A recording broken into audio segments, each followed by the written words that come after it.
Policy डायलगको साथमा Nepal bank limited, नेपालको पहिलो bank. Nepal infrastructure bank limited, समृद्ध नेपालको लागि। नेपालमा सर्वाधिक डाउनलोड गरिएको हाम्रो पात्रो एप तपाईका लागि सधैँ सजिलो, सबै सजिलो, किनकि यसमा सबै छ। www.nepalwatch.com।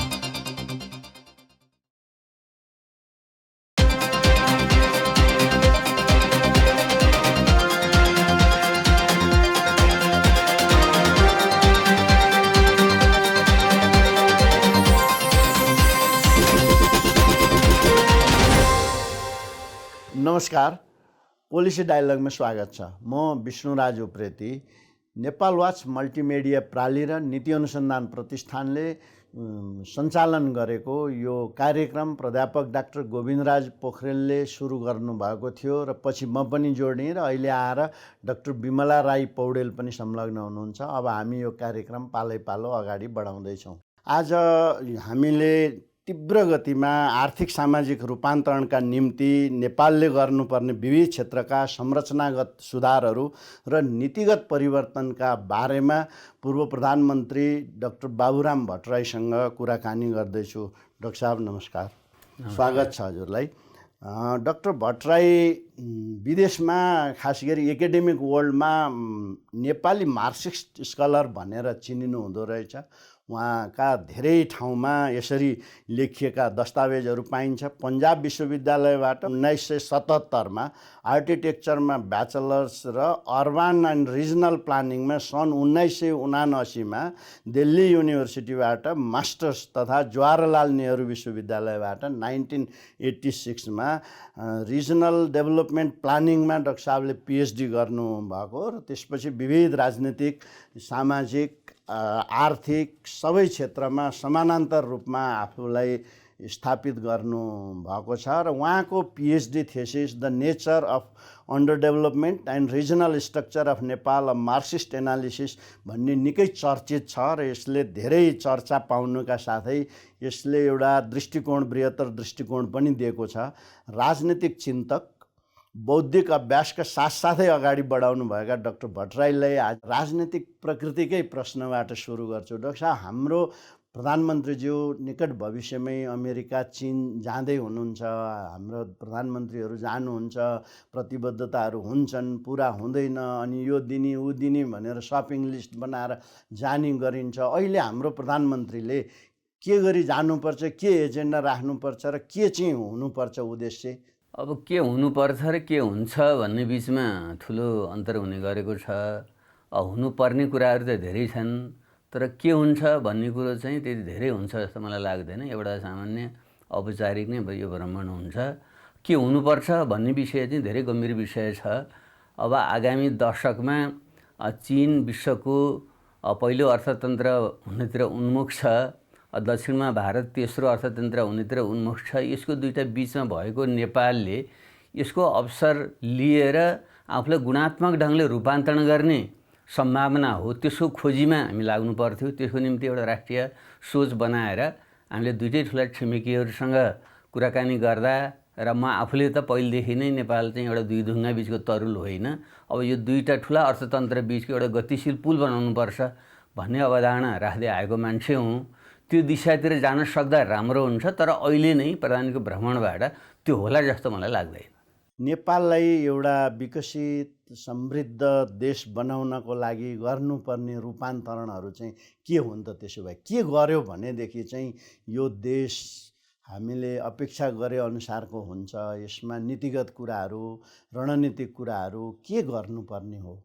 अब यो विषयमा अलिक गम्भीर बहस छलफल देशमा भइदिए हुन्थ्यो र हाम्रा नीति निर्माताहरूले बुझिदिए हुन्थ्यो भन्ने मेरो धेरै लामो समयदेखिको चाहना र कामना हो। संसारका सबै देशहरू कुनै बेला त सबै गरिबीमै थिए। 12,000 वर्ष पहिले हामी सबै घुमन्ते थियौँ। 12,000 वर्षदेखि जुन सामान्य खेतीपाती पशुपालन गर्न थाल्यौँ र आजभन्दा 500 वर्ष अगाडिसम्म भनौँ 11,500 वर्ष मान्छे त्यस्तै पिछडिएको अवस्थामा बितायो।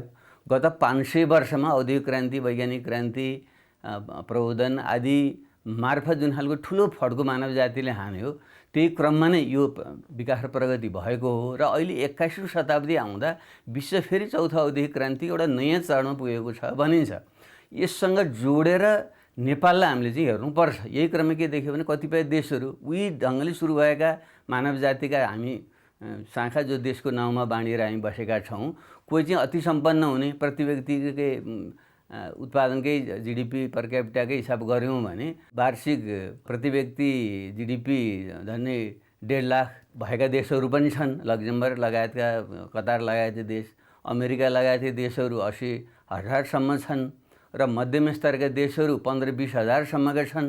तर हामी जस्तै केही सीमित देशहरू छौँ जो चाहिँ 1,000, 1,200, 1,300 भएका हामी देश छौँ।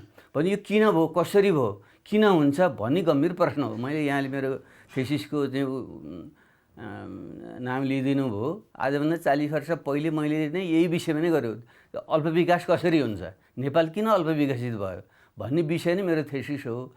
त्यसमा मेरा दुईवटा निष्कर्ष के थियो भने एउटा राजनीतिक आन्तरिक रूपमा यो विकास र अल्प विकासको चाहिँ अर्थ राजनीति एउटा प्रक्रिया हुन्छ, पोलिटिक इकोनोमिक प्रोसेस हुन्छ डेभलपमेन्ट अन्डर डेभलपमेन्टको। त्यसको निम्ति पोलिटिकल सुपरस्ट्रक्चर अथवा राजनीतिक उपरि संरचनामा समयानुकूल सुधार गरिएन, त्यहाँ आम जनताको सहभागिता सुनिश्चित गर्ने डेमोक्रेटिक इन्स्टिट्युसन डेभलप गरिएन र त्यसले विश्वको बलियो परिस्थितिसँग आफूलाई ताल मिलाएर लान सकेन भने पनि देश अल्प विकसित हुन्छ भन्ने एउटा आधार। नेपाल त्यो कारणले गर्दा लामो समयदेखि चाहिँ संसारबाट अलगिएर बस्यो र हामी चाहिँ अल्प विकास दुष्कर्म पछिमा आन्तरिक एउटा मुख्य कारण र बाह्य कारण पनि के हुन्छ भने देशहरूको बिचमा कुनै देश चाहिँ अलिकति अगाडि बढिदिन्छ, अलिकति ठुलो अर्थतन्त्र हुन्छ, जसरी सानो चुम्बकलाई ठुलो चुम्बकले तान्छ त्यसरी ठुलो अर्थतन्त्रले चाहिँ सानो अर्थतन्त्रलाई आफ्नो छायामा पार्छ र परनिर्भर बनाउँछ, डिपेन्डेन्ट बनाउँछ। त्यसरी हेर्दा नेपालमा सुगौली सन्धिदेखि यता जुन आधुनिक नेपाल राज्य बन्यो त्यसो सुरुदेखि नै भारतको चाहिँ अङ्ग्रेजको पालादेखि नै एउटा औद्योगिक पुँजीवादको विकासतिर गयो। नेपाल चाहिँ अन्तर्मुखी भएर चाहिँ कटेर चाहिँ बस्यो। त्यसो गर्दा जो त्यति बेलासम्म 18औं शताब्दीसम्म नेपालको कमसेकम काठमाडौँ उपत्यका र केही ठाउँहरूमा हाम्रो आन्तरिक अर्थतन्त्र निकै नै बलियो थियो। विश्वका अरू अर्थतन्त्र क्षेत्रीय अर्थतन्त्रभन्दा पछाडि थिएन। तर सुगौली सन्धिपछि इन्डियामा चाहिँ औद्योगिक वस्तु चाहिँ सस्तो मूल्यमा उत्पादन हुने, अब हाम्रो चाहिँ परम्परागत ढङ्गले बनाउने वस्तु त प्रतिस्पर्धा गर्न सकेन। दोस्रो कारण चाहिँ भारतसँग सुगौली सन्धि यता नेपाल जसरी एउटा डोमिनेन्ट डिपेन्डेन्स रिलेसनसिपमा बाँधिन पुग्यो, त्यो कारणले गर्दा नेपाल अल्प विकास बन्यो। त्यसैले नेपाल समृद्ध बनाउने हो भने पहिले देशमा चाहिँ यो चाहिँ सामन्ती एकात्मक राजतन्त्र र व्यवस्थालाई बदलेर लोकतान्त्रिकरण गर्नुपर्छ। बाह्य रूप चाहिँ भारतसँगको जुन परनिर्भर सम्बन्ध हो यसलाई सच्याउनुपर्छ भन्ने मेरो निष्कर्ष यो परनिर्भरता कसरी सच्याउने, के नीति चाहिन्छ यसको लागि हो। यसैको निम्ति हामीले के गर्ने थियो, पहिले त आन्तरिक रूपमा चाहिँ लोकतान्त्रिकरण हुनु पर्यो भनेर हामीले जनयुद्ध सुरु गर्दा धेरै मान्छेले मूर्खता गरेको थिए, चाहिँ झोकले रिस उठेर प्रार्थना बाबुरामहरूले भन्न खोज्छन्, त्यस्तो थिएन। र त्यो बेला पनि त्यो मेरो पिएचडी थेसिसको जे निष्कर्ष छ त्यसैमा आधारित बनाएर politico economic rational of people's war Nepal भन्ने मैले एउटा 30-40 पेजको चाहिँ एउटा चाहिँ तयार पारेको थिएँ। त्यसैको नेपालीमा चाहिँ जनयुद्धको अर्थराजनीति औचित्य भन्ने छ। त्यसमा यही थेसिस, मेरै थेसिस नै त्यसमा छ। र जनयुद्ध 10 वर्ष जनयुद्ध त्यही आधारमा लडिएको हो र 40 सूत्रीय माग पनि त्यसैको सार संक्षेप हो। त्यसैले हामीले जुन जनयुद्ध र पछि शान्ति प्रक्रिया मार्फत देशलाई चाहिँ सङ्घीय लोकतान्त्रिक गणतन्त्रमा पुर्यायौँ, त्यो चाहिँ राजनीतिक उपरि संरचनामा परिवर्तन गर्नुपर्छ विकासको निम्ति भन्ने शर्त पुरा गर्न थियो। त्यो एउटा पुरा भयो।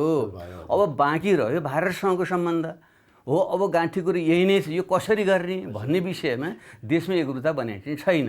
अनि मैले त्यति बेला हामीले जनयुद्ध कालभरि त भारतको यो विषय व्यापक प्रचार हामीले गऱ्यौँ। तर जब हामीले शान्ति प्रक्रियामा आइसकेपछि अनि हामीले थोरै मोडिफाई ट्याक्टिक्समा स्ट्राटेजी त भारतसँग परनिर्भरता अन्त्य गर्नलाई हामीले देशलाई चाहिँ जो भारतको जुन 1950 लाग्दा सन्धिहरू छन् यसको अन्त्य गरेर जुन खुला सिमाना छ यसको व्यवस्थापन गरेर हामीले आफ्नो अर्थतन्त्रलाई अन्तर्निर्भर परनिर्भर जुन छ अन्तर्निर्भर बनाउनुपर्छ।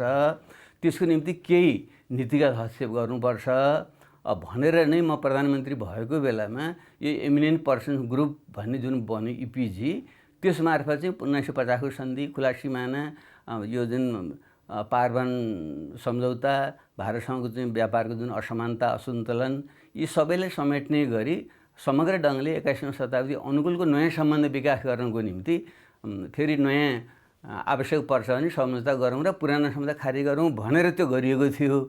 दुर्भाग्य के भइदियो भने अब पछि आएपछि हाम्रा देशका साथीहरूले नि बुझिदिनु भएन। म त आफ्नै देशका साथीहरूले भन्न चाहन्छु, उहाँले यो कुरा बुझिदिनु भएन।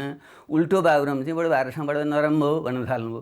ल कि त लड्नुपर्छ, हामी त जनयुद्धमा चाहिँ प्रचारात्मक ढङ्गले त लडेकै हो, तर फौजी ढङ्गले लड्ने सकिने त कुरा हुन्थेन। यता आइसकेपछि यसरी कुटनीतिक ढङ्गले लडौँ भनेर मैले अगाडि सारेको कुरालाई चाहिँ यो भारत परस्त भयो भनेर हाम्रो यहीँका राजावादी शक्तिहरू र नेपालको कम्युनिस्ट आन्दोलनको एउटा अत्यन्त सङ्कीर्ण, हामी त रायमा पथ भन्छौँ, जसले चाहिँ यो पुँजीवादलाई भन्दा यो चाहिँ सामन्तवादलाई चाहिँ निकट ठान्छ, त्यस्तो प्रवृत्तिले चाहिँ म विरुद्ध भयङ्कर आक्रमण चाहिँ गर्यो। र अहिले पनि आम जनतामा भ्रम छ अरे। मेरो भनाइ के थियो भने त्यो इपिजी भनेको चाहिँ त्यही भारतसँगको जुन सोली सन्धिको असमान सम्बन्ध छ त्यसलाई सच्याउने प्रयत्न थियो। त्यो मेरो कुटनीतिक मेरो प्रयत्न थियो।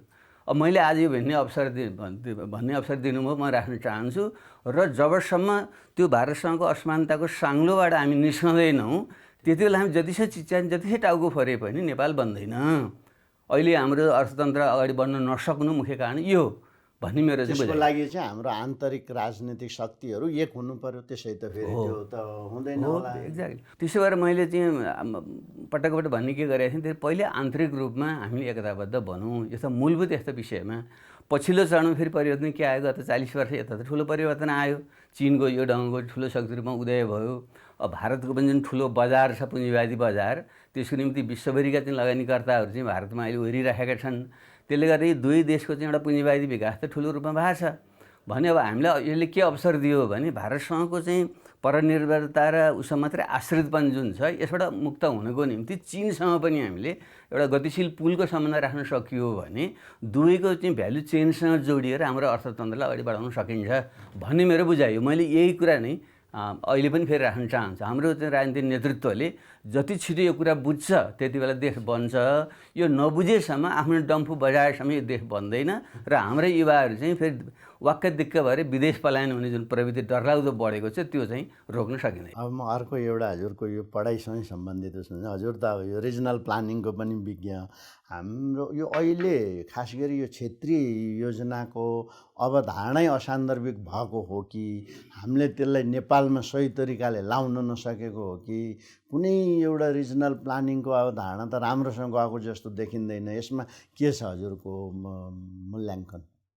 अब योलाई कसरी बुझ्नु पऱ्यो भने विकासको बाटोअनुसार क्षेत्रीय असमानताहरू पैदा हुन्छन् होइन। एउटा त प्राकृतिक साधन स्रोत मानवीय साधन स्रोतका फरकपन एउटा कुरा हो भने अर्को राज्य सत्ताले लिने नीतिले गर्दाखेरि नि कुनै ठाउँ छिटो विकास हुने, जस्तै काठमाडौँ भयो त्यहाँ जहाँ राजधानी हुन्छ त्यहाँ साधन स्रोत केन्द्रित हुन्छ, छिटो विकास हुने। र अलिकति जुन दूरदराज कर्णाली लगायतका ठाउँहरू हुन् ती चाहिँ फेरि राज्य सत्ताको चाहिँ उपेक्षामा परे पनि पछाडि हुने हुन्छ। अरू देशमा पनि त्यस्तो चाहिँ हुन्छ। त्यसो भएको हुनाले पहिले त एकात्म राज्य छँदाखेरि चाहिँ रिजनल डेभलपमेन्ट प्लानिङको अप्रोचबाट डेभलपमेन्ट रिजनहरू बनाएर खास गरी डाक्टर हर्क गुरुङ लगायतहरूले 5वटा विकास क्षेत्र भन्ने जुन गर्नु खोज्नुभयो त्यो छ एकात्म राज्य भएको बेलामा थियो। अहिले हामीले यो परिवर्तनपछि सङ्घीय लोकतान्त्रिक गणतन्त्रमा गइसकेपछि हामी सङ्घीयतामा गयौँ। त्यसो भएको हुनाले अब हामीले सङ्घीयतामा गएपछि एउटा विकासको निम्ति त्यसलाई क्षेत्रीय विकास र स्थानीय तहसम्म पनि विकास गति पुर्याउने एउटा अवधारणा हो भने फेरि हाम्रो जुन एउटा बहुजातीय बहुभाषिक बहुसांस्कृतिक विविधतायुक्त भौगोलिक विविधतायुक्त जुन मुलुक हो त्यसमा हामीले सङ्घीयतामा चाहिँ फेरि यो जातीय क्षेत्रीय जुन एउटा ऐतिहासिक ढङ्गको चाहिँ विविधता र असमानता छ त्यसलाई अन्त्य गर्नु पनि यो सङ्घीयता मार्फत चाहिँ हल गर्न सकिन्छ भनेर क्षेत्रीय विकास योजनाले चाहिँ अहिले हामी सङ्घीयता मार्फतै यसलाई चाहिँ लानुपर्छ भन्ने हो। त्यसैले अब यो अहिले जुन हामीले सङ्घीयताका जुन अधिकारहरू हामीले संविधानमा त लेखेका छौँ तर व्यावहारिक ढङ्गले हामी ठिक ढङ्गले ऐन बनाएर कार्यान्वयन गर्न सकिरहेको चाहिँ छैनौँ। खास गरी वित्तीय सङ्घीयतालाई हामीले चाहिँ सङ्घ प्रदेश र स्थानीय तहका अधिकारहरू र साधन स्रोतप्रतिको पहुँच बाँडफाँडलाई त्यो ढङ्गले लान सक्यौँ भने क्षेत्रीय पनि एउटा सन्तुलित ढङ्गले लान सकिन्छ। यो नीति निर्माताहरू अनुसन्धानलाई पटक्कै वास्तै नगर्ने अनि यो विज्ञान प्रविधि प्रवर्धन जस्ता क्षेत्रहरू जुन चाहिँ राज्यको समग्र निर्माणमा महत्त्वपूर्ण भूमिका खेल्ने क्षेत्रहरू हुन् यिनीहरूलाई चाहिँ जानी कर्मचारी प्रशासनले पनि राजनीतिक नेतृत्वले पनि पटक्कै वास्ता नगरिदिने, अप्ठ्यारो पारिदिने र भएका संस्थाहरू पनि एकदम निष्क्रिय भएर जाने अवस्था त मैले पनि भोगेँ नीति अनुसन्धान प्रतिष्ठानमा बस्दा। यस्तो खालको यसलाई चिर्नलाई के गर्नु पर्ला? यो मेरो बुझाइमा, आफ्नो विश्वासमा विज्ञान प्रविधि र नवप्रवर्धन बिना हामी विकासमा अगाडि जान्छौँ भनेर मात्रै खालि बाटो र मात्रै बनाएर त यो हुँदैन। त्यसमा प्राथमिकतामा परेन। यसलाई कसरी सम्बोधन गर्ने होला? हो, यो विकास कसरी हुन्छ भने अर्को पाटो भनेको चाहिँ विकास भनेको फेरि ज्ञान विज्ञानले हुन्छ भन्ने अर्को पाटो हो। फेरि प्राकृतिक साधन स्रोतलाई मान्छेको ज्ञान विज्ञानले उपयुक्त मात्रामा त्यसलाई प्रशोधन गरेर वस्तु र सेवा उत्पादन गर्ने र त्यसैको वितरण गर्ने, यही नै अर्थतन्त्रको सारतत्व हो। त्यसले मानवीय ज्ञान र क्षमताको अभिवृद्धि गर्नको निम्ति यस्ता अनुसन्धान संस्थाहरू, नवप्रवर्धनका वातावरणहरू बनाउनको निम्ति थिङ्क ट्याङ्कहरू राज्यले सुनियोजित ढङ्गले चाहिँ बनाउनु पर्छ भन्ने विकसित देशहरूको अनुभवले पनि पुष्टि गरेको कुरा हो। अब हामी कहाँ दुर्भाग्य के भइदियो भने अब हामी हिजो राज्य व्यवस्था परिवर्तन गर्नुको निम्ति त लड्ने भिड्ने काम बढी गर्नुपर्छ, साहस देखाउने, त्याग बलिदान गर्ने, जेलनेल गर्ने त्यो क्षमता चाहिन्थ्यो। हाम्रा नेताहरूमा त्यो प्रचुर मात्रामा त्यो क्षमता भयो। तर अहिले विकास र समृद्धितिर जाँदाखेरि त अब ज्ञान विज्ञानको गहिराइमा जानु पर्यो। अर्थशास्त्रका नियमहरू, विज्ञान प्रविधिका नियमहरू, अब समाजशास्त्रका नियमहरूलाई ठिक ढङ्गले गहिराइमा गएर बुझेर त्यस अनुकूल नीति बनाउनु पर्यो। यसको महत्त्वबोध हाम्रो नेतृत्वमा भएन। संयोगवश म आफूले आफ्नो विषयमा कुरा गर्नु उपयुक्त हुँदैन। तर मैले चाहिँ प्रधानमन्त्री भएको बेलामा संसद थिएन, तैपनि भएको ऐन कानुनभित्र रहेर यो नीति अनुसन्धान प्रतिष्ठान भनेर मेरै पालामा त्यो अवधारणा मैले अगाडि सारे गठन पनि भएको हो। पछि आएको सरकारले त्यसलाई फेरि भङ्ग गरिदिएछ र पछि फेरि केपी ओलीजीहरूको पाला आएपछि त्यसलाई फेरि नयाँ ढङ्गले पुनर्गठन गर्नुभएको थियो। यो मलाई खुसी नै लाग्छ। तर यो पर्याप्त छैन। मेरो चाहिँ बुझाइ चाहिँ के हो भने हाम्रा यस्ता अध्ययन अनुसन्धान गर्ने जुन संस्थाहरू छन्, पहिले त ट्युसँग एफिलिएटेड केही संस्थाहरू थिए, ती पनि पछि तुइँदै गए। ती बाहेकका पनि यस्ता स्वायत्त संस्थाहरू सृजना गरिदिनुपर्छ। राज्यले साधन स्रोत उपलब्ध गराउने र वैज्ञानिक चिन्ता गर्ने व्यक्तिहरूलाई चाहिँ प्रोत्साहन दिएर देशभित्र नै राख्ने र उहाँहरूलाई चाहिँ यस्तो कर्ममा चाहिँ उद्यत गराउने काम हामीले गर्नुपर्छ। त्यसको निम्ति यो नीति अनुसन्धान प्रतिष्ठान चाहिँ एउटा उदाहरण हो। यो पनि अलि जसरी अन्यलग्रस्त भएर अड्किएर बसे यो राम्रो चाहिँ होइन। मेरो भनाइ चाहिँ के छ भने यसमा चाहिँ हामीले कतिपय देशहरूमा त जिडिपीकै 1%, 1.5%, 2%सम्म छुट्याउने चाहिँ चलन छ भने हामीले पनि त्यति सकिन्न भने लु 1% सकिन्न, आधै प्रतिशत गर्ने हो भने पनि हाम्रो जिडिपी अहिले चाहिँ करिब 50 खर्ब भएको छ। त्यसको चाहिँ आधै प्रतिशत मात्रै गर्नुभयो भने पनि 25 अर्ब रुपियाँ हुन्छ। 25 अर्ब रुपियाँ अनुसन्धानलाई छुट्याइदिने हो भने त ठुलो काम हुनसक्छ। भने यस्ता काम किन नगर्ने, गर्न सकिन्छ भन्ने मलाई लाग्छ। म एउटा सोच बोकेको मान्छे, हिजो पढेर मात्र केही हुँदैन भनेर निराश हुनै लागेको मान्छे, आज एउटा उत्साह बोकेर लागेको छु आफ्नो कर्ममा। तपाईँ र हामी जस्ता सृजनशीलहरूको सोचमा ऊर्जा भरिरहेको छ नेपाल बैंक लिमिटेड। समयसँगै अघि बढ्दै नेपाल बैंक लिमिटेड, नेपालको पहिलो बैंक। नमस्ते, म पारस खड्का। हामी कसैले पनि पशुपन्छीहरूप्रति निर्दयी व्यवहार नगरौँ। आफ्नो घरपालुवा पशुपन्छीलाई आवश्यक आहार, वासस्थान, स्वास्थ्य सेवा, स्वतन्त्रता र माया प्रदान गरौँ। पशु कल्याण स्थापनाको लागि पशुपन्छीहरूलाई सबै किसिमका दुर्व्यवहारबाट मुक्त गरी भयरहित वातावरण सुनिश्चित गरौँ। धन्यवाद।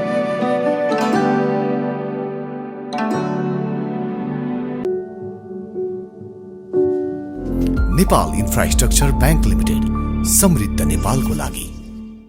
नेपालमा सर्वाधिक डाउनलोड गरिएको हाम्रो पात्रो एप तपाईका लागि सधैँ सजिलो, सबै सजिलो, किनकि यसमा सबै छ।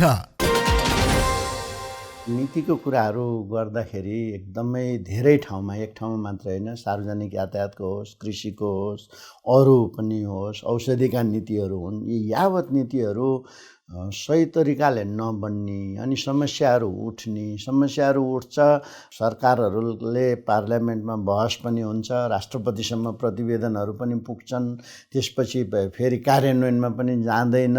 प्रधानमन्त्रीले नि अब हजुरले आफैले अनुभव गरेकै हो, त्यो विकास परिषदको त्यो बैठकहरूमा पनि छलफल हुने, फेरि उही दोहोरिने, कहिले यो चेन्ज नहुने।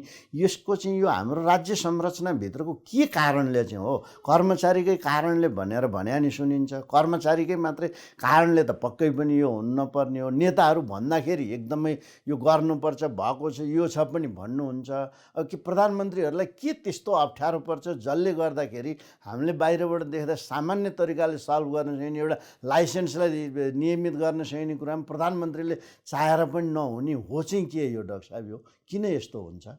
यसमा म अलिकति योभन्दा अलिक पर कहाँनिर जान चाहन्छु भने हाम्रो जस्तो देश जुन सुरुमा हामीले यति कुरा गऱ्यौँ, ऐतिहासिक ढङ्गले जुन हामी पछाडि पऱ्यौँ र अलि 21औं शताब्दी आफूसँग एउटा तीव्र गतिमा एउटा क्वान्टम जम्प हानेर जुन हामी अगाडि जानुपर्ने आवश्यकता छ, त्यसैको निम्ति राजनीति परिवर्तनको एउटा श्रृङ्खला पुरा गऱ्यौँ। अब बाह्य सम्बन्धलाई अझै पुनर्समर्थन गर्न हामी सकेका छैनौँ, मैले अहिले भनिसकेँ। तर यो बिचमा हामीले राष्ट्रिय रूपमा यो देशलाई होइन प्रति आम्दानी विश्वको भन्दा जुन 10 गुणा तल हाम्रो छ, अनि विश्वको चाहिँ करिब $13,000 छ प्रति GDP पर क्यापिटा, हाम्रो चाहिँ $1,300 छ भने ठ्याक्कै 10 गुणा पछाडि छौँ। यो सिम्पली इन्डिकेटर हो क्या नि। यसलाई तपाईँले चाहिँ 10 गुणा नबढाएसम्म चाहिँ एभरेज पनि पुगिँदैन। 10 गुणा बढाउनको निम्ति त हामीले त्यसअनुसारको नीति निर्माण गर्नु पऱ्यो। अब यसो गर्दा कहाँ हुन्छ नि, यहाँनिर चाहिँ विचार राजनीतिको प्रश्न आउँछ क्या नि। अब एउटा थियो हिजो एउटा समाजवादी देशहरूले चाहिँ केन्द्रीय रूपमा चाहिँ योजना बनाएर आफ्नो साधन स्रोत र मानवीय साधन स्रोतको चाहिँ ठिक ढङ्गले विन्यास गरेर आवधिक योजना मार्फत चाहिँ त्यसलाई पुरा गर्दै जाने एउटा बाटो थियो। अरू जुन युरोप र अमेरिकाका पुँजीवादी देशले गरेको चाहिँ बजारले छोडिदिने अनि जसले सक्छ त्यसले गर्छ भन्ने जुन बाटो थियो, यी दुईवटा मोडेलहरू हुन्। अब अहिले आउँदाखेरि चाहिँ अब हामीले हाम्रो जस्तो देशले कुन पछ्याउने भन्ने प्रश्न आउँछ क्या नि। अब अहिले चाहिँ जग्गा समाजवादी देशहरू पनि अति केन्द्रीकृत भएर त्यही ढाँचाले जान सकेनन्, ती पनि अलिकति बजारलाई पनि जोड्ने दिशातिर गए। चिनकै उदाहरण भन्ने हो अरे, उनीहरूले चाहिँ मार्केट सोसियलिजम जस्तो कुराहरू उनीहरूले गर्छन् भने पश्चिमा देशहरू पनि फेरि राज्यको भूमिका चाहिन्छ भन्नेतिर उनीहरू पनि गएका छन्। अनि कोभिडको जस्तो बेलामा त झन् बढी चाहिँ राज्यको इन्टरभेन्सन त अमेरिका जस्ता जर्मनी जस्ता देशहरूले बढी गरे। त्यसैले चाहिँ देश कता गइरहेको छ, विशुद्ध पुँजीवाद, विशुद्ध बजारमा मात्रै सबै छोडिदिने भन्ने पनि पुँजीवाद पनि अलिकति फर्केर राज्यको भूमिका हुनुपर्छ भन्नेतिर आएछ। राज्यले सबै थोक नियन्त्रण गर्नुपर्छ भन्ने जग्गा कम्युनिस्ट देशहरू पनि बजार पनि त्यसमा मिसिनुपर्छ भन्ने जुन आएछ, यसैलाई विकसित गर्दै अहिले नयाँको अवधारणा हाम्रो नेपालको पनि हाम्रो संविधान हामीले राखेको चाहिँ हामीले बजार, राज्य र सहकारी भन्यौँ र यसलाई चाहिँ कतिपयले चाहिँ समुदाय पनि भन्ने चाहिँ चलन छ। यसरी तीनटा खम्बा कुनै उचित सन्तुलन भएको नीति लिनुपर्छ भन्ने एउटा हो। अब म यहाँ आउँदै कहाँनिर आउँदैछु होइन, म अब कहाँ आउनु खोजिरहेको छु भने अब हामीले यसले संस्थाले किन काम गरेन भन्यौँ भने हामीले चाहिँ जुन योजना आयोग आदि जुन हिजो भन्यौँ त्यो चाहिँ हिजोका कम्युनिस्ट देशहरूको नक्कल गरेर हामीले चाहिँ योजना आयोगहरू चाहिँ बनायौँ। अब अहिले चाहिँ ती कम्युनिस्ट देशहरू पनि पुरानो सोभियत सङ्घहरू पनि ढलेर गए, चिनहरूले पनि अहिले फरक ढङ्गले लगिसके, भारतले पनि त्यही कपी गरेर चाहिँ योजना आयोग भन्थ्यो, नीति आयोग के भन्न थालेछ। यसो गर्दाखेरि हामी चाहिँ अल्झिरहेछौँ वास्तवमा क्या। त्यही कारण हाम्रो योजना आयोग लगायतै जुन संस्थाहरू छन् तिनको चाहिँ आफ्नो औचित्य र आवश्यकता के हो भन्ने कुरै स्पष्टता त्यहाँनिर छैन। धेरै क्वेसनै उठाए यसमा त यो चाहिँ। तर म चाहिँ के भन्छु भने, तर म चाहिँ त कहाँ भन्छु, मेरो भने चाहिँ अलिक फरक कहाँनिर छ भने हामीले त आफ्नो ऐतिहासिक सापेक्षतामा हेर्नुपर्छ। त अरूले के गरे भनेर चाहिँ उनीहरूको उसमा हेरेर भएन। युरोप र अमेरिका पनि त्यसै विकसित भए त होइन, उनीहरूले विभिन्न देशमा कलोनी जमाएर त्यहाँका दासहरू ल्याएर कजाएर औद्योगिक विकास गरे होइन। अब त्यो त सुविधा हामीले छैन अहिले। अब भने कम्युनिस्ट देशहरूले पनि एकदलीय शासनले चाहिँ पुरै आफ्नो नियन्त्रणमा लिएर गरेकै हो। सोभियत सङ्घले स्टालिनको पालामा जतिसुकै राजनीति जति गरे पनि आर्थिक रूपमा त इतिहासको भयङ्कर प्रगति गरे हो। त्यो सुविधा पनि हामीलाई छैन। तर हामीले त्यसरी लिनुपर्ने बाटो मैले भन्न खोजेको के हो भने स्टेसन मोडेल पनि अलिकति भन्ने गरिन्छ, जहाँ चाहिँ निजी क्षेत्रको महत्त्वपूर्ण भूमिका हुन्छ तर राज्यले त्यसलाई समर्थन गरिदिन्छ। जस्तै जापान, कोरियाहरू उनीहरू पुँजीवादी नै देश हुन् तर राज्यले निजी क्षेत्र प्रवर्धन गर्यो। अझै यतापट्टि तपाईँले सिङ्गापुर, मलेसिया आदि पनि हेर्नुभयो भने अरू पनि भियतनाम चीन पनि हेर्नुभयो भने राज्यको सहजीकरणमा निजी क्षेत्र सहितको चाहिँ भूमिका जुन गरिन्छ छ त्यसो भएको हुनाले हामीले पनि त्यो डेभलपमेन्टल स्टाइल मोडेल पनि भन्ने गरिन्छ। प्रवाहलाई इफेक्टिभ बनाउनलाई त्यो त भयो सैद्धान्तिक रूपमा, प्रधानमन्त्रीले नै गर्न नसकिने हो त सानातिना कुराहरू पनि चाहिँ यो अहिले राज्य नागरिकको सम्बन्धमा अत्यन्त चिसो पर्ने देख्छु म। एउटा सामान्य लाइसेन्स लिन 1 वर्ष बस्नुपर्ने, पासपोर्ट लिन त्यस्तै हुनुपर्ने, यी कुराहरू सुधार्नलाई केले रोक्छ? त्यहाँभित्र के हुन्छ त्यस्तो जसले गर्दा म त्यसो सुन्नुहोस्, म त्यहाँ आउन खोजिरहेको हुन्छ अहिले भूमिका बाँधे जस्तो बढी भयो, म त्यहाँ आउनु किन खोजिरहेको छु? यी त अंश मात्रै भयो हेर्नुहोस् क्या। अब हामी राज्य भनेको त जस्तै हाम्रो शरीर मस्तिष्कका छ, यसका चाहिँ विभिन्न धमनीहरू र जुन नसाहरू छन् त्यसले सबैलाई चाहिँ हात खुट्टा आँखा नाकलाई चाहिँ परिचालन गरे यसरी शरीर बने जस्तै राज्य भनेको पनि त्यसरी चल्ने हो। त्यसले पहिले यो दिमाग टाउको ठिक हुनु पऱ्यो नि त। त्यसैले जुन हाम्रो राजनीतिक नेतृत्व छ त्यसको त पहिले त्यो भिजन बन्नु पऱ्यो। हामी नेपाल विकासको कहाँ छौँ भन्दा संसारभन्दा 10 गुणा तल छौँ र हामीले त्यो 10 गुणा जम्प लाउनुपर्छ। हामीले अहिले चाहिँ यो सर्वजी अथवा चाहिँ कमिला चाहिँ हिँडेर कहीँ पुगिँदैन, हामीले ठुलो फड्को हान्नुपर्छ। यो चाहिँ विकास राजनीतिको भाषामा भनिन्छ। जस्तै रोजनस्टाइन रोडनरले यो महान फड्को भन्ने कुरा गरे उनले। डब्लुडब्लु रोस्टोरले चाहिँ उनले चाहिँ टेक अफ भन्ने शब्द प्रयोग गरे। मार्क्स लेनिनहरूले चाहिँ ग्रेट लिप भन्ने कुरा गरे। त्यसले यस्तो ऐतिहासिक खास मोडहरूमा चाहिँ यस्तो महान छलाङ लिप नहानेसम्म अर्थतन्त्रको रूपान्तरण हुँदैन। त्यो चाहिँ राजनीतिक नेतृत्वले यो कुरालाई बुझेर अहिलेको जुन राजनीतिक परिवर्तन पछिको जुन हाम्रो यो चरण छ यसमा चाहिँ हामीले राष्ट्रिय रूपमा नै एउटा समझदारी बनाएर यस्तो ग्रेट लिपको चाहिँ एउटा प्लान हामीले बनाउनुपर्छ। अनि त्यसमा चाहिँ अनि सेक्टरल कुरा आउँछ नि, जुन तपाईँले भन्नुभयो जस्तै। अनि त पूर्वाधार कृषि प्रधान अर्थतन्त्र छ, कृषिको रूपान्तरण नगरी त हुँदैन। त्यसको निमित्त पूर्वाधारहरू बन्ने बाटो, पानी, सडक, बिजुली नबनाएसम्म त कृषिको आधुनिकीकरण हुँदैन। त्यसैको जगमा चाहिँ उद्योग नबनाइकन उद्योग र कृषिको अन्तर सम्बन्ध नभइकन उत्पादन बढ्दैन। फेरि अहिले विश्वसँग पनि जोडिनु पऱ्यो, व्यापार पनि त्यही ढङ्गले लानु पऱ्यो भन्ने यी कुरा जुन अन्तर सम्बन्धित हुन्छन् यसको निम्ति समग्र नीति बनाउनु त्यस्तो योजना पहिले हुनु पऱ्यो भन्ने मेरो भनाइ। त्यो नै हाम्रो नेपालको भयो। अनि यो सदनको सवाल पनि अब यो विभिन्न खालका हाम्रा ओभरसाइट मेकानिजमहरू पनि छन्। महालेखा छ, कोलेनिका छ, अख्तियार छ, यिनीहरू मानव अधिकार आयोगहरू छन्। यिनीहरूले रिपोर्ट राष्ट्रपतिका बुझाउने, त्यो सदनमा जाने, तर सदनमा त्यसमा व्यापक छलफल हुने, मार्गदर्शन हुने खालको नहुने, त्यहाँ पनि फेरि नेताहरूले के कुरो मिलाएपछि त्यत्तिकै जाने, यस्तो खालको यो जता फर्किँदाखेरि पनि अलि अप्ठ्यारो किन देखिएको? सदनबाट पनि अब अपेक्षाकृत रूपमा नहुने, सरकारबाट पनि नहुने, न्यायालयको अब बेग्लै सवाल भयो। अनि यो नागरिकहरूमा त राज्यप्रति निराशा त बढ्ने भयो नि यसो गर्दाखेरि। त्यसले यो सदन अलिक प्रभावकारी बनाउनलाई के गर्नुपर्छ होला? अब यो म फेरि पनि यो विषय राजनीतिसँग जोडिन्छ। हेर्नु, यो ठुलो यत्रो परिवर्तन धक्का दिएर हामीले नेपाली इतिहासमा मान्छे 7वटा के संविधान हुन्छ भने एउटै संविधान भने भन्छु मैले कि 7वटा भने नि त्यो त राजाले चाहिँ जारी गरेको ती संविधानै होइन। एउटै संविधान नेपालमा पहिलोचोटि नेपाली जनताले आफूले बनाएको छ।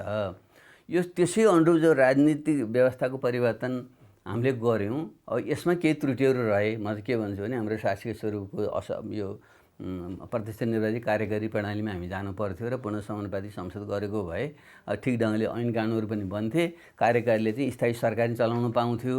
त्यहाँ अलिकति कमी त रहे तैपनि संविधानले चाहिँ कतिपय राम्रा कुरा हामीले गऱ्यौँ।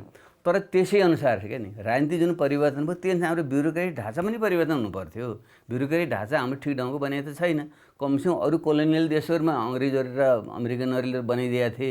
हामी कहाँ त कोलोनी भएन, हामी चाहिँ बडा स्वतन्त्रता त भन्यौँ। तर हाम्रो चाहिँ जुन ब्युरोक्रेसी छ बडो खिचडी खालको चाहिँ ब्युरोक्रेसी, त्यसले कामकाज नै त्यसले डेलिभरी त्यसले गर्दै गर्दै एकदम प्रक्रियामुखी छ।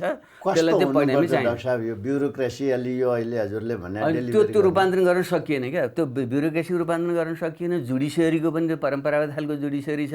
त्यसले सानो कुरामा चाहिँ स्टे अर्डर भनिदिन्छ, त्यो 10 वर्षमा फैसला गरिदिँदैन। अनि उसले उता त्यता अड्काउँछ भने अरू जुन महालेखा आदि भन्नुभएको छ यी जम्मै कर्मकाण्डी खालका चाहिँ संस्थाहरू छन्। त्यो कुनै पनि यो विकाससँग जोडिएका संस्था छैनन्। त्यसैले हामीले यो राजनीतिक परिवर्तनपछि यी संरचना त्यसरी परिवर्तन गर्नुपर्थ्यो। अब कसरी भन्ने विषयमा बहस गर्न सकिन्छ। मलाई सामान्य लाइफमा विज्ञ त होइन, तर ब्युरोक्रेसीको जुन परम्परागत हायरार्किकल जुन अर्डरमा भएको जुन छ प्रक्रियामुखी ब्युरोक्रेसी छ त्यसलाई चाहिँ आजकल एक्सनल युनिट सिस्टम पनि भन्ने गर्छन्। कुनै खास विषयमा त्यही विषय भएर तुरुन्त निर्णय चाहिँ गरिदिने। त्यसरी यो हाम्रो चाहिँ यो चाहिँ न्यायपालिकाका जुन अङ्गहरू छन्, भ्रष्टाचार निरोधक जुन अङ्गहरू छन्, यी सबैलाई चाहिँ नयाँ ढङ्गले हामीले रूपान्तरण गर्नु। त्यसो भयो भने यो विकासतिर जान्छ। अब फेरि पनि म के भन्छु भने फेरि पनि राजनीतिक नेतृत्व नै मुख्य कुरो है। अब यो स्थायी राजनीतिक नेतृत्व नभएसम्म, भिजनरी राजनीतिक नेतृत्व नभएसम्म यी कुरा चाहिँ हाम्रो गफ मात्रै हुन्छ। अब यो जियो पोलिटिकल कारणले के कारणले गर्दाखेरि स्थिरता, राजनीतिक स्थिरता हुने पनि देखिँदैन। हजुरहरूले बनाएको संविधानले पनि मेजोरिटी ल्याउने गरी त्यो प्रावधान नै रहन्छन्। बहुतै गाह्रो हुने रहेछ। एउटा कुनै पार्टीको सहमतिको संस्कारबाट काम गर्ने हाम्रो त्यो अभ्यास पनि छैन, भोगाइ पनि छैन र अवसर पाउँदा गरेको पनि देखिएन। भनेपछि त यता फर्के नि पहरो, उता फर्के नि पहरो जस्तो हो त हाम्रो यो विकासको नीतिगत अवधारणा। त्यसो भएर मैले यहाँलाई के भन्न चाहेको भने अलिकति केही संरचना त सुधार गरौँ क्या। संविधान त हामीले भनौँ यो प्लेट जुन टेम्प्लेट छ यो ठिकै छ भन्छ, यो साह्रै खराब भन्नु हुँदैन। यसका मौलिक अधिकारको कुरा, राज्यको निर्देश सिद्धान्त हेर्नुभयो भने मलाई चाहिँ समकालीन विश्वका राम्रो मध्यमा हाम्रो पर्छ। भले अचम्म त एम्बिगियस छ कतिपय ठाउँहरूमा, त्यो बेग्लै कुरा हो। तर यसमा चाहिँ केही सुधार हामीले गर्नुपर्छ। एउटा त राजनीतिक यो शासकीय स्वरूप र निर्वाचन प्रणाली छ, यसलाई हामीले सुधार गर्नै पर्छ। दुईचोटि चुनावले पनि देखायो स्थायी सरकार आएन। यस्तो अस्थिर सरकार 6 महिनामा चलाएर अथवा चाहिँ 3टा पार्टी 5-7वटा पार्टीले पालो चाहिँ प्रधानमन्त्री 6 महिना बाँडेर यसरी देश बन्दैन। त्यसैले चाहिँ प्रत्यक्ष निर्वाचित कार्यकारी प्रणालीमा हामी जानै पर्छ। एउटा सुधार यो हो। दोस्रो सुधार त म फेरि पनि भन्छु, भारतसँगको खुला सिमाना त्यत्रो ठुलो उसको चाहिँ 75 गुणा, हामीभन्दा 75 गुणा ठुलो छ भारतको अर्थतन्त्र। आगामी दिनमा झन् बन्नेवाला छ। उसको चाहिँ 3-4 ट्रिलियन भइसक्यो, जो हाम्रो जम्मा चाहिँ 40 बिलियन पनि छैन हाम्रो। त्यस्तो अर्थमा खुला सिमाना राखेर हुन्छ? प्रतिस्पर्धै गर्न सक्दैन नि। रेगुलेटेड हुनै पर्छ। अनि त्यो गर्नै पर्छ, कुनै ढङ्गले गर्नै पर्छ हामीले। र फेरि चाहिँ चीनसँग चाहिँ सन्तुलन मिलाउने ढङ्गले भारत चीनको सन्तुलन हामी मिलाउनै पर्छ है। दोस्रो कुरो एउटा त देशभित्रको चाहिँ यो संरचनात्मक परिवर्तन, दोस्रो चाहिँ यो जुन भारत र चीनको बिचमा जुन हामी छौँ र भारतसँग खुला सिमाना, चीनसँग चाहिँ पुरै चाहिँ हिमालले चाहिँ छेकेको जुन अवस्था छ, यसलाई चाहिँ हामीले चाहिँ बदल्नै पर्छ। अब म लडेर भमा भन्ने कुटनीतिक तरिकाले चातुर्यपूर्ण तरिकाले गर्नु पर्छ। त्यसमै पछि देशमै एकरूपता हुनु पऱ्यो नि त। अब हाम्रो देशका नेताहरू नै आफ्नो स्वार्थको निम्ति एउटा गएर खुसुक एउटा समझौता गरेर आउँछ, आफ्नो पार्टीको सत्ता जोगाउनुको निम्ति अर्कोले अर्थ गर्छ, यसरी होइन। त्यहाँ दोस्रो कुरो मैले भन्नु खोजेको चाहिँ यो हाम्रो चाहिँ दुईवटा छिमेकी बिचको चाहिँ अवस्थिति छ, यसलाई चाहिँ हाम्रो विकासको अनुकूलतामा बदल्नको ढङ्गले सम्बन्धलाई पुनर्व्यवस्थित गर्नुपर्छ। दोस्रो कुरा हामीले यो गर्नुपर्छ भन्ने मलाई चाहिँ लाग्छ। अब तेस्रो कुरा चाहिँ केही सुधारहरू चाहिँ जो ब्युरोक्रेसीका सुधार, यो चाहिँ भ्रष्टाचार निरोधक अङ्गहरूको चाहिँ सुधार र यो न्यायालयका सुधार, यी कुराहरूलाई पनि हामीले चाहिँ सुधार्नुपर्छ।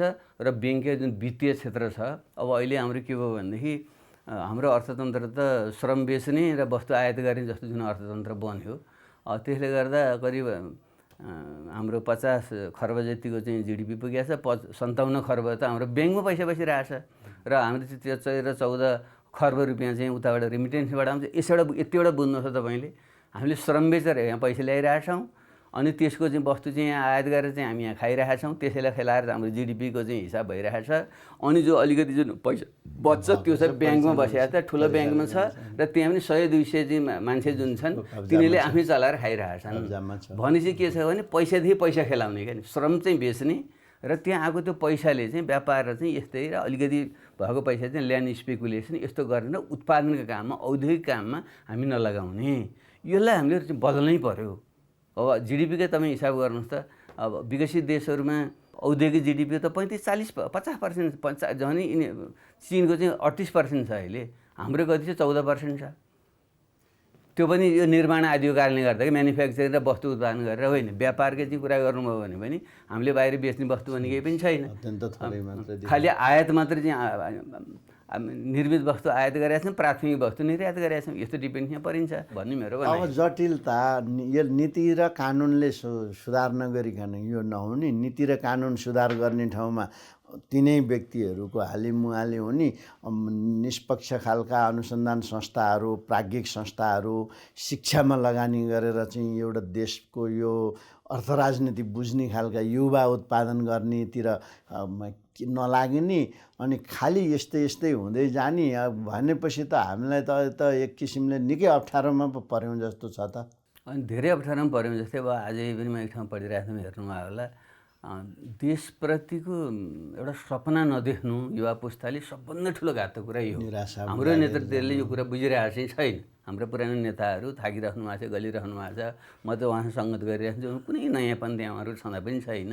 उयो दिन गर्ने काल पर्खने भनेको जुन काम गरिराख्नु भएको छ त्यसबाट वाक्क दिक्क भएर हाम्रो युवा पङ्क्ति चाहिँ पुरै विदेश जुन पलायन भएको छ यो चाहिँ उनीहरूको मात्रै कारण होइन। यो त चुम्बक त ठुलो चुम्बकले सानोले तान्छ। त क्षेत्रीय रूपमा अन्तर्राष्ट्रिय रूपमा जुन ढङ्गको विकास आएको छ त्यसले गर्दाखेरि त त्यहाँ त त्यो लेबरको प्रोडक्टिभिटी त बढेको छ। त्यसले गर्दा उसले त बढी वेज पाउँछ नि त त्यहाँ। अनि नेपालभन्दा 10 गुणा बढी पाएपछि मान्छे त गइहाल्छ नि। त्यो जा भने रोक्नु तपाईँले सक्नुहुन्न।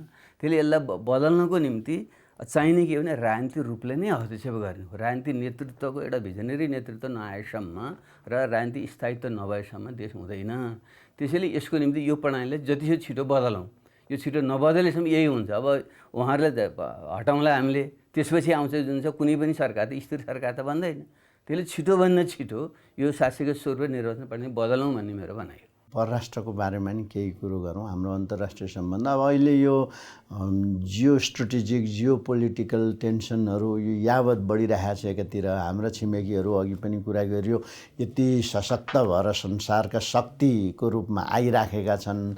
यसो हामीले हेर्दाखेरि हाम्रो आन्तरिक कूटनीतिक क्षमता, हाम्रो नेगोसिएसनको पावर यी पनि अत्यन्त कमजोर देखिन्छन्। अब यो राजनीतिक नियुक्तिमा राजदूतहरू भाग लाग्ने, फेरि फिर्ता ल्याइदिने, इन्टिग्रिटी पनि देखिँदैन हाम्रो केही।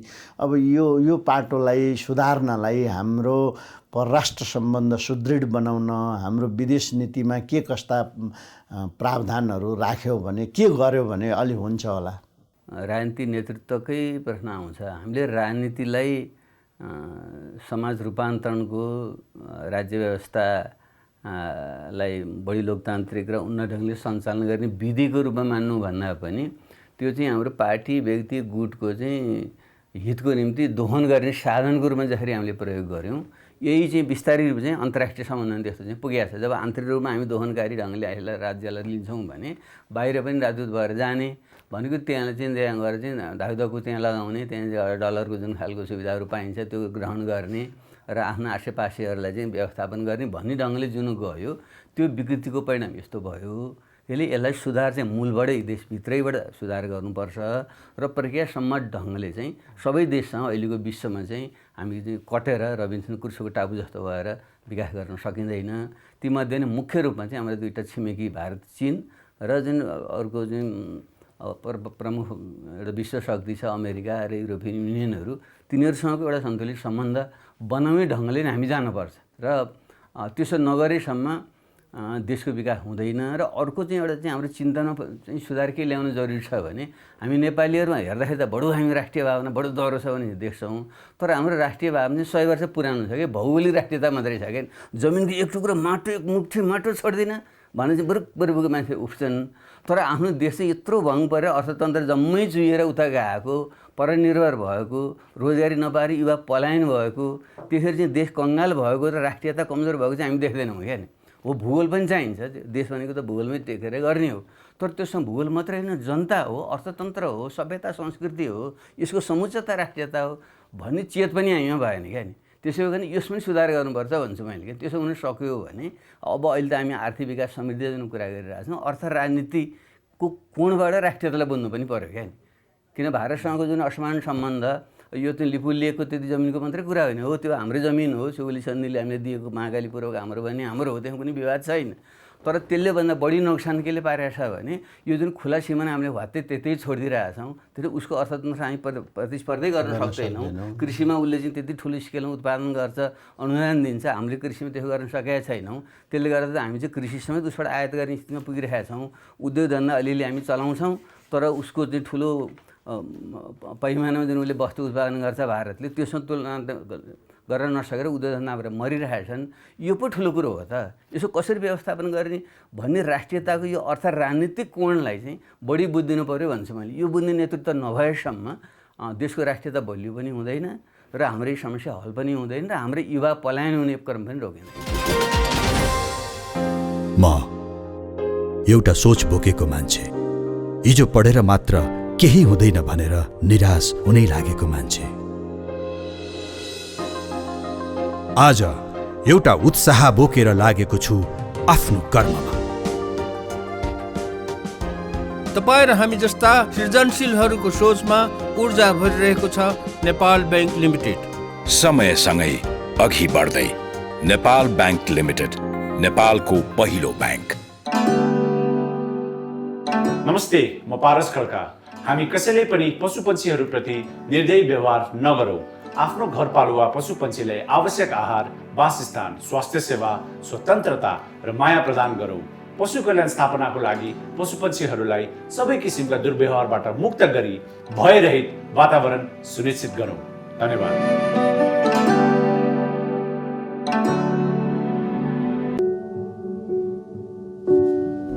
नेपाल इन्फ्रास्ट्रक्चर बैंक लिमिटेड, समृद्ध नेपालको लागि। नेपालमा सर्वाधिक डाउनलोड गरिएको हाम्रो पात्रो एप तपाईका लागि सधैँ सजिलो, सबै सजिलो, किनकि यसमा सबै छ।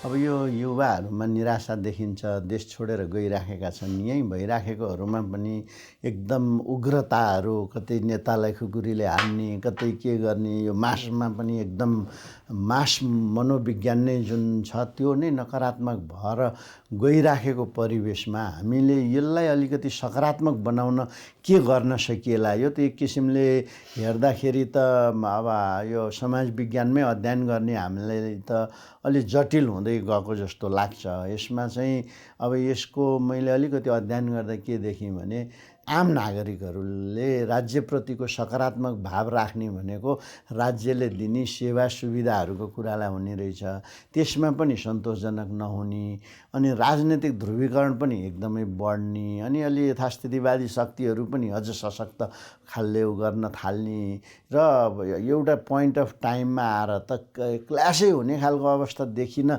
थालेको जस्तो आभासहरू, सङ्केतहरू देखिएका छन्, काहीँ के का नाममा, काहीँ के का नाममा। यसलाई अब हाम्रो राजनीतिक नेतृत्वले पनि सही तरिकाले ह्यान्डल गरे जस्तो हामीलाई लाग्दैन।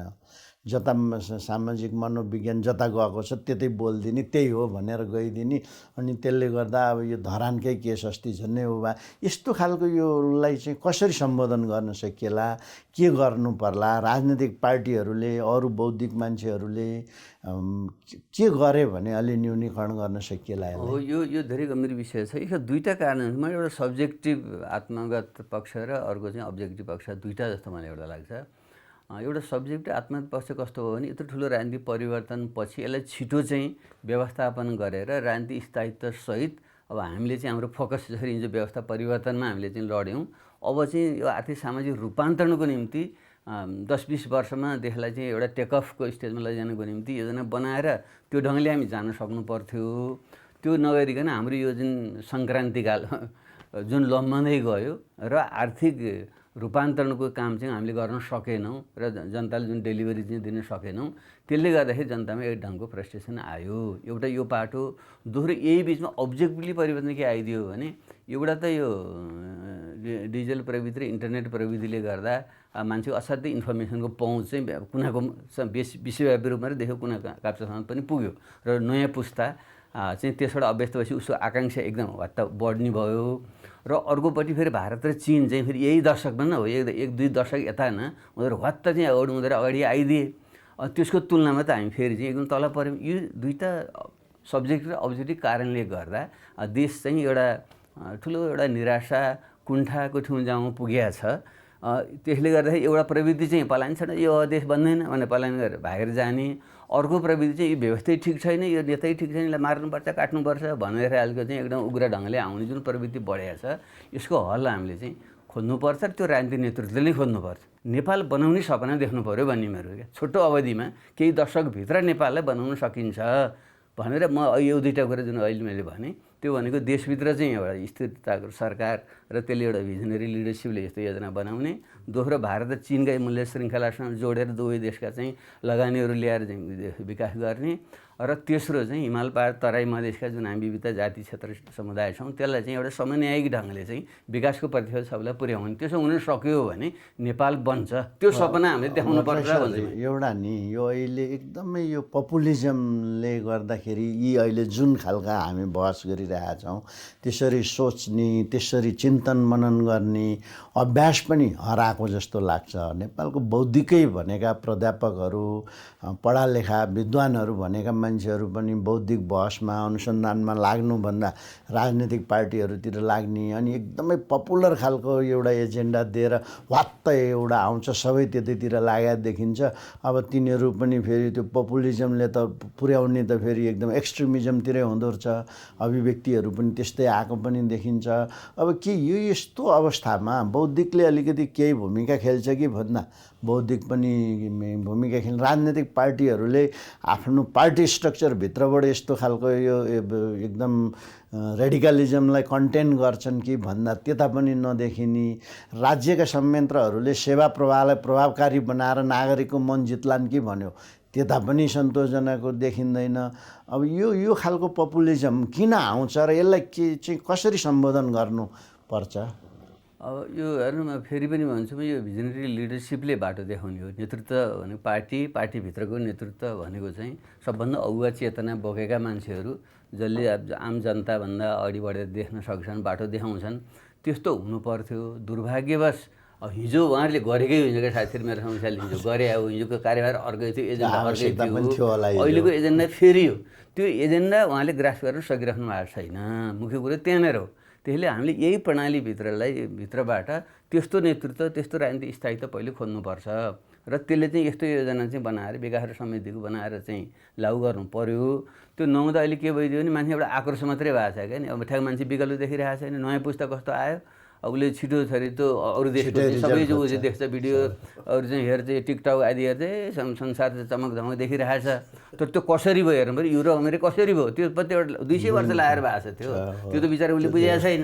अनि यी चाहिँ नेपाली चाहिँ चोर रहेछन् त्यहाँ चाहिँ उसले गर्ने यसलाई चाहिँ हान्नुपर्छ खुकुरी हान्नुपर्छ भन्ने सोचे त त्यस्तो त होइन। त्यसले त 200 वर्ष लागेको छ त्यहाँदेखि यो बुझाउनुको निम्ति त बौद्धिकले युनिभर्सिटीहरू होइन यस्ता चाहिँ अन्तर्राष्ट्रिय स्तरका चाहिँ युनिभर्सिटी हुन् ज्ञान वैज्ञानिक केन्द्र हुन् तिनले विद्यार्थीहरूलाई त्यो ढङ्गको चाहिँ एउटा ऐतिहासिक चेत दिउन् र अनि आफ्नो देशप्रतिको नै एउटा सम्मान भाव चाहिँ पैदा गरिदिउन्। राजनीतिक नेतृत्वले नै आफ्नो पार्टीहरू मार्फत चाहिँ जनतामा त्यो प्रशिक्षण गरौँ। त्यसो हुन सक्यो भने ठिक देशतिर जान्थ्यो। पार्टीहरूले पनि बाटो देखाउन नसक्ने हाम्रा जुन युनिभर्सिटी लगायतका चाहिँ शैक्षिक संस्थाहरू हुन् त्यसमा पनि त्यो ढङ्गको चाहिँ एउटा चाहिँ भिजन भएको चाहिँ प्रणाली नहुनु र शिक्षाको गुणस्तर बिग्रिनु र युवाहरूलाई चाहिँ यो सोसियल मिडियाले चाहिँ एउटा चाहिँ फेक दुनियाँ क्या नि प्रति चाहिँ एउटा सपनाको दुनियाँतिर आकर्षित गर्नु। यसको चाहिँ परिणामस्वरूप चाहिँ यस्तो चाहिँ गज्याङगुजुङ र यो पपुलिजमतिर आइरहेको छ। यो क्षणिकै हो यो दिगो हुँदैन। तर हामी अगुवा मान्छेले चाहिँ बाटो देखाउनुपर्छ। अब एउटा चाहिँ अलिकति हाम्रो देशभन्दा बाहिरको हेरौँ। अब यो अहिले खास गरी 21औं शताब्दीमा अमेरिकाले पहिला उनीहरूको युरोप अफ्रिकातिरको इङ्गेजमेन्ट भन्दा पनि एसियामा सिफ्ट गरेर इन्डो पेसिफिक स्ट्रेटेजीदेखि लिएर यी यावत कुराहरू साधन स्रोत डिप्लोमेसी सबै यता केन्द्रित गरिराखेको अवस्था। चीन पनि अब त्यसै गरी सामरिक रूपमा पनि तयार भएर एक्सपान्ड गरिराखेको अवस्था। यता भारत पाकिस्तानका तनावहरू भारत चीनका पनि आफ्नै खालका विमति र तनावहरू यो सबैको परिवेशमा यसले अब विश्व कता जाँदैछ। रुसिया र युक्रेनको वारले पनि एउटा बेग्लै खालको सन्देश मेसेज दिइराखेको देखिन्छ।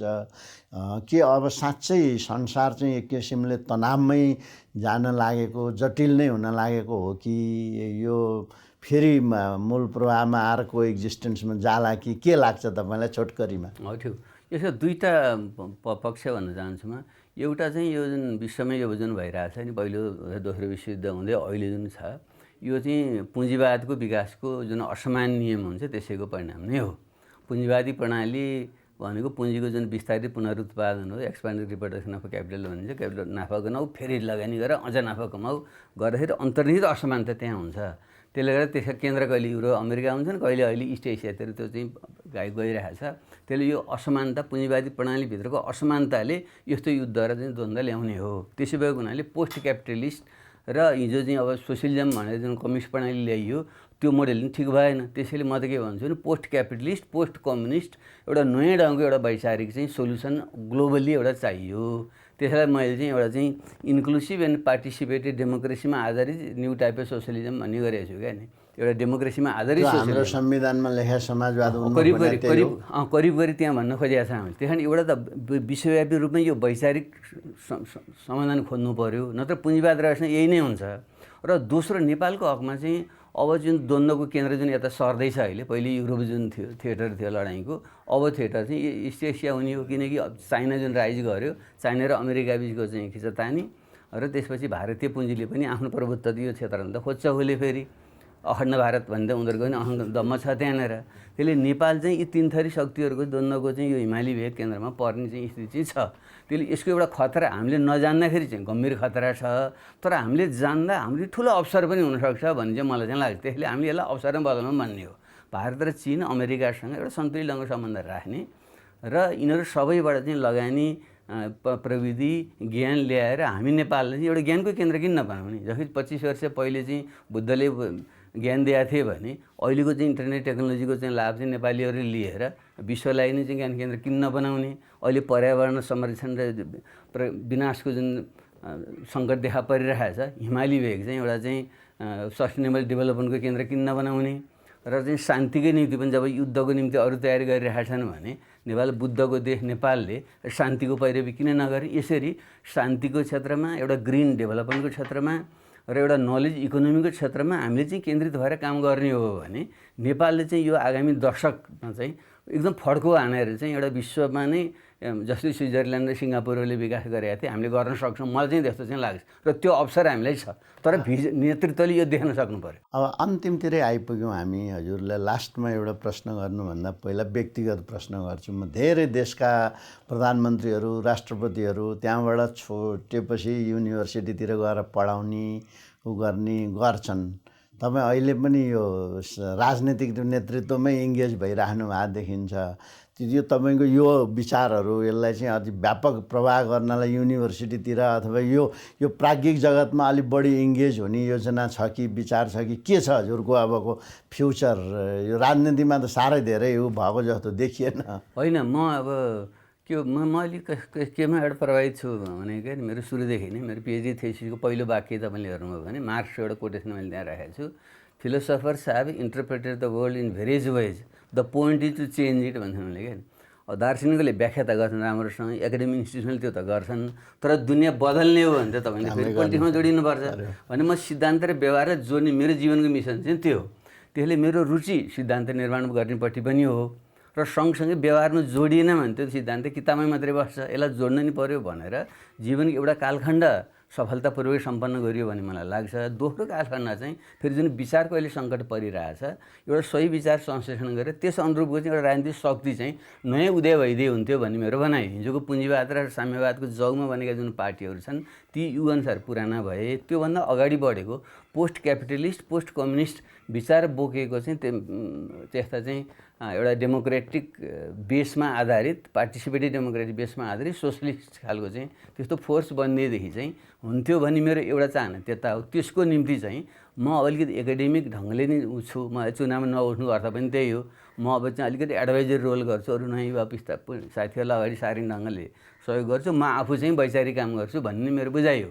त्यसो भने तपाईँले सोध्नु भयो जस्तै म चाहिँ अब एकाडेमिक रिसर्च इन्स्टिट्युसनसँग जोडिएर आफ्नो यी सोचहरूलाई चाहिँ अझै सिक्ने अझै अगाडि बढाउने प्रयत्न हुन्छ। तर सँगसँगै त्यसलाई चाहिँ फेरि प्र्याक्टिसमा जोडिएन भने त फेरि त्यो किताबी ज्ञान मात्रै भइरहेको छ, देशले त दुःख पाइरहेको छ। यो जोड्ने मेकानिजम पनि भइदियोस् भन्ने म अहिले बिचमा छु यति बेला। कुनै हजुरको फर्मलै स्ट्रक्चर केही सृजनै गरेर लाग्ने विचार छ कि अहिलेकै तरिकाले?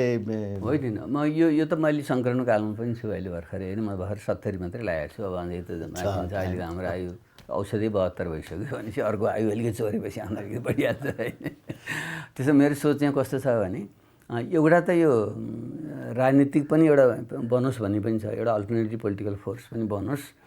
त्यहाँ म आफै लिड गर्छु भन्ने छैन, मैले त्यसलाई सहयोग गर्छु भनेर म केही वर्ष मैले त्यसमा लगानी गर्छु। तर सँगसँगै चाहिँ फेरि विश्वव्यापी रूपमा जुन विचारको नै एउटा सङ्कट अहिले आइरहेको छ 21औं शताब्दीमा, चौथो औद्योगिक क्रान्तिले ल्याएका परिवर्तन र नेपालको सन्दर्भमा आएको जटिल भू राजनीति त्यसले पनि अलिकति गहिराइमा गएर चाहिँ अध्ययन अनुसन्धान गर्न नि पर्छ। त्यसले म चाहिँ अब बढी चाहिँ अब केही समय त राजनीतिक रूपले नि तयार पार्नमा लाग्छु, केही वर्ष चाहिँ। तर यसले एउटा सेप लिइसकेपछि चाहिँ म चाहिँ फेरि त्यसपछिको काम चाहिँ एकाडेमिक र रिसर्च काममै लाग्यो भने मेरो सोच चाहिँ यो अब लास्टमा राज्यका नीति निर्माण बृहत्तर अलि दूरगामी नीतिहरूको सवालमा उठाउनु पर्ने हामीले छलफलमा छुटेका केही महत्त्वपूर्ण सवालहरू केही छन् जुन कुरा चाहिँ हाम्रो राष्ट्रले गर्नै पर्छ यदि हामी अगाडि जाने हो भनेदेखि?